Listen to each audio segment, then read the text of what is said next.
تازه خبر د طالبانو حکومت سقوط کیږي څنګه عمران خان تازه د طالبانو په اړه څه خبرداری ورکړی تازه یې څه ویلي دي جزئیات په ویډیو کې را سره وګورئ او چینل سبسکرایب کړئ لیدونکو السلام علیکم عمران خان وایي د طالبانو نظام سقوط کوي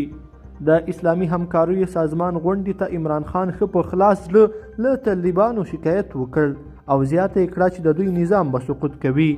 عمران خان د اسلامي همکاریو سازمان هیوادونو ته په خبرو کې د افغانستان د وضعیت بد بیان کړ او زیاته یې کړه چې نړۍ باید افغانستان ته لاس پکار شي هغه همداراز وویل چې په افغانستان کې مفسد حکومتونه د دې لامل شول چې دا هیواد خپله بودیجه ونه لري د په وینا کوم حکومت چې د معلم ډاکټر او نورو معاش ورنشي کړی نو هغه حکومت به سقوط کوي عمران خان پر امریکا غږ وکړ چې د طالبانو موضوع او د افغانستان خلک بیلابیل سره وساتي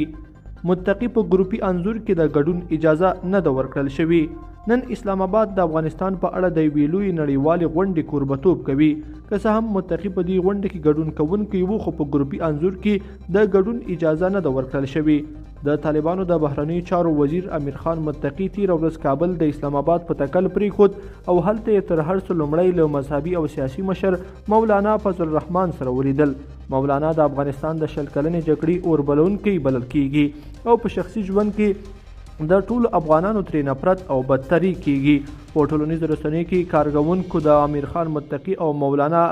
لیدلو ته خبرګونونه ښودلي دي او دا یې ښه کار نه دی بللی طالبان په دې کوښښ کې دي چې په دې غونډه کې ځان ته مشروعیت پیدا کړي او نړیوال اعتبار ترلاسه کړي